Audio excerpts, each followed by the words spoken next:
बगल में बैठ जा, चहेर बैठ जा। दोस्तों, ये संत कबीर नगर जिला में बसवारी गांव, जो कि वो सामने उस पर नदी उस पर उधर नदी है, नदी पार गोरखपुर जिला पड़ जाता है। ये बैजूनाथ, यहाँ बहुत बड़ी बाग है। उधर बैजू शंकर जी का मंदिर है उस साइड में। यहाँ पे एक रविदास जी का मंदिर है। यहाँ के ये महाराज जी पुजारी हैं। इस मंदिर पे बहुत दिन से रहते हैं ये। उसके पहले यहाँ पे ये इन लोगों की जिसकी समाधि बनी हुई है, ये देखिए नाम,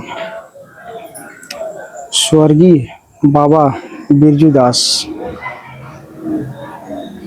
और स्वर्गीय मतवा सुमेरी दास, स्वर्गीय साधु शरण दास, इन लोगों की यहाँ समाधि है। पहले यही स्थापना की है इसका जो काज कई और ये पूरे यहाँ से पहले जंगल जंगल जैसे ही था।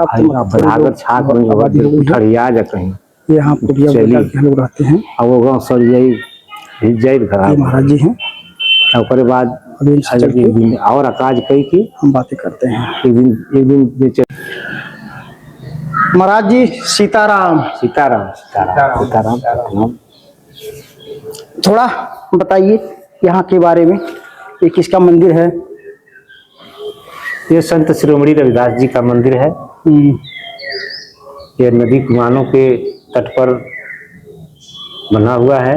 अच्छा। बाबा बैजूनाथ स्थान वहाँ से 200 किलोमीटर उत्तर साइड में अच्छा मंदिर स्थित है। 200 मीटर 200 मीटर। अच्छा। और उसी मंदिर पर मैं रहता हूँ। इस मंदिर का संरक्षक मैं ही हूँ और इसका देख रेख जो भी है मैं ही करता हूँ। अच्छा, ये कौन से जिला में पड़ता है? ये संत कबीर नगर में पड़ता है। और नदी उस पार सिकरीगंज, वो कौन जिला में पड़ता है? गोरखपुर में। अच्छा, गोरखपुर में। सामने कौन सा चौराहा है? बसवारी गांव चौराहा। बसवारी गांव। और उधर सिकरीगंज चौराहा पड़ जाता है गोरखपुर में। हाँ। तो ये रविदास मंदिर मतलब इसी बाग के अंदर है? हाँ, बाग के अंदर। अच्छा अच्छा। तो यहाँ के आप ही पुजारी हैं? हाँ। थोड़ा महाराज जी आप अपने बारे में बताइए, आपको भक्ति मार्ग में कब से आ गए? आपके क्या मन में आ गया, क्या भक्ति मार्ग में आ गए? भक्ति मार्ग में तो हम सन 74 से लगे हुए हैं। ये हमारा ही गुरु स्थान है। और जो हमारे गुरु महाराज का अंतर्ध्यान हो गया। अच्छा। तो तब से हमारे बड़े भाई रामभोज साहब थे, उनके मर जाने के बाद यहाँ का गार्जियन रक्षक मैं बना।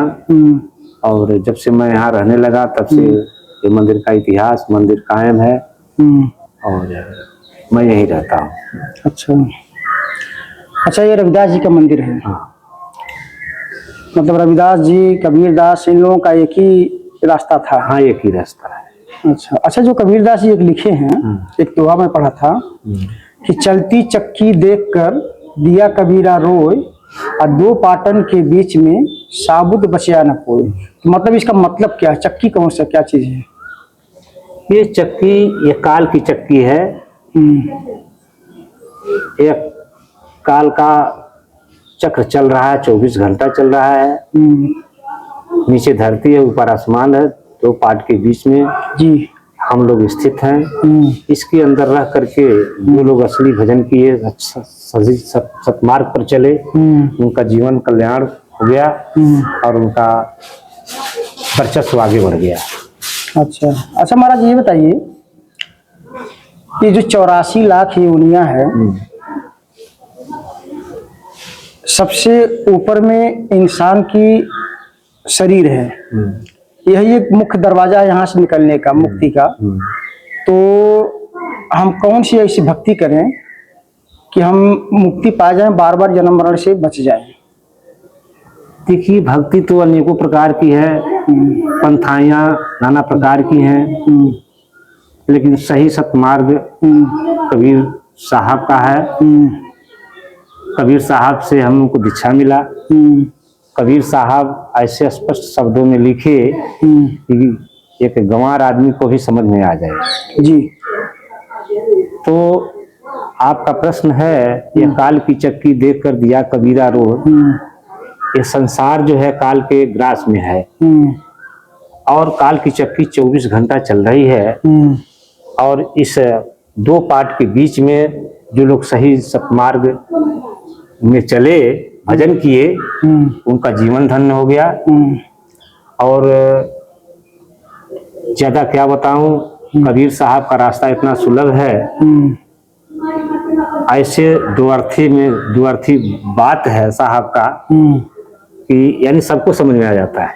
हाँ, सही बात है। ते काल की चक्की मनुष्य को समझाए हे भाइयों, यह काल की चक्की चल रही है, इसके बीच में रह करके हम लोग सही सतमार्ग पर चलें, सही भजन करें, तब तो कल्याण होगा। नहीं तो दो पार्ट का जैसे जांत है, चक्की चल रही है जो चक्की में यानी सारा गेहूं पिसा उठता है। हाँ। लेकिन जो किल्ली के बगल में बच जाता है गेहूं, वही बचता है। तो वही जस्ट उदाहरण दिए चक्की का। ये संसार के मनुष्य जो हैं, भजन तो बहुत है, रास्ता बहुत है, लोग जो लोग अपने सत्पुरुष को मान करके भक्ति किए और सतगुरु के शरण में हैं, वही लोग इस काल के चक्की में बच सकते हैं, बाकी अन्यथा कोई बच नहीं सकता है। जैसे सारी गेहूं पिसा उठता है, जो किल्ली के बगल में रहता है गेहूं, वही बचता है। तो इस साहब ने शिक्षा दिया कि जो लोग सतगुरु के शरण में रहेंगे वही लोग बचेंगे, बाकी किसी को बचना नहीं है। जैसे पिसा जाता है, सारी लोग पिस जाते। अच्छा महाराज, ये बताइए कि भक्ति कितने प्रकार की होती है?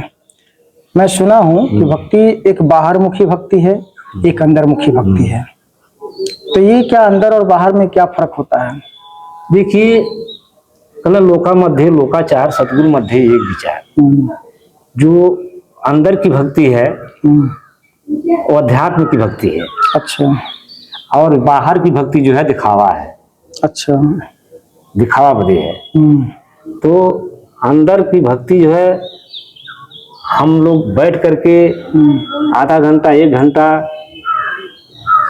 जो लोग मौन धारण करके भक्ति करते हैं, अपने सारे इंद्रियों को बस में करके जो भक्ति करते हैं, उनका जीवन कल्याण में है। बाकी अन्यथा भक्ति और भजन बेकार है ना, मुक्ति का रास्ता ही ले जाता है। तो जैसे मान लीजिए लोग गृहस्थ आश्रम में हैं, अपने घर गए हैं, तो उनके ऊपर भी दुनिया भर की समस्या होती है, बच्चे का, बीवी का, घर का समस्या, कमा के लाना है, ये है। तो वो आखिर कैसे भक्ति करें कि वो भी जो है इस इंसान जन्म पा करके वो भी निकल जाए? अरे भाई, 24 घंटे का दिन रात होता है, सारा समय 12 घंटा का दिन होता है, 8 घंटा लोग ड्यूटी करते हैं, बाकी बचता है तो 4 घंटा। 4 घंटा में 1 घंटा का टाइम निकाल करके सुबह शाम वो लोग भजन करें, उनका भी कल्याण हो जाएगा। अच्छा। और भजन क्या है, भजन को समझ लीजिए। इससे भजन 3 अक्षर का भजन है, भजन। तो भ माने भ्रमजाल, और ज माने जानकारी, जान लीजिए, और न माने निकाल दीजिए। अच्छा। जो भजन को समझ गए, तो भ्रम में जीव पड़ा हुआ, सारे पृथ्वी पर भ्रम में जीव पड़ा हुआ है। इस भ्रम से जो निकल करके सतगुरु के शरण में आकर के भक्ति किए, वो उनका सार्थक हो गया, बाकी सबका निरार्थक है। अच्छा, इंसान अगर झूठ छोड़ना चाहे तो बंदा, इंसान झूठ कैसे छोड़ सकता है? इसके थोड़े बारे में बताइए, कैसे क्या करे कि झूठ धीरे छूट जाए, क्योंकि बगैर झूठ छोड़ने उसको भक्ति पूर्ण नहीं हो सकती है।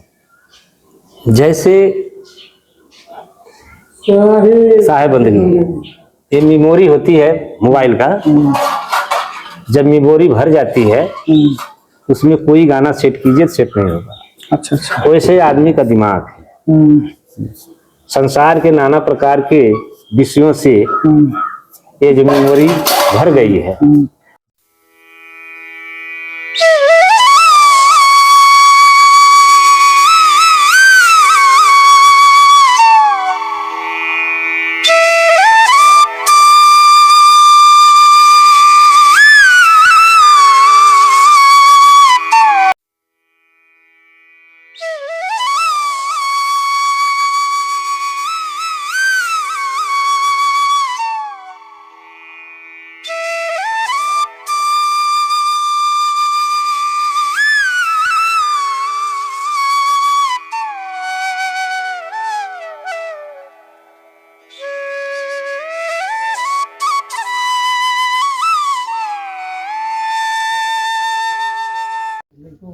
दोस्तों, अगर आप लोगों को ये वीडियो अच्छी लगी हो तो लाइक और सब्सक्राइब करना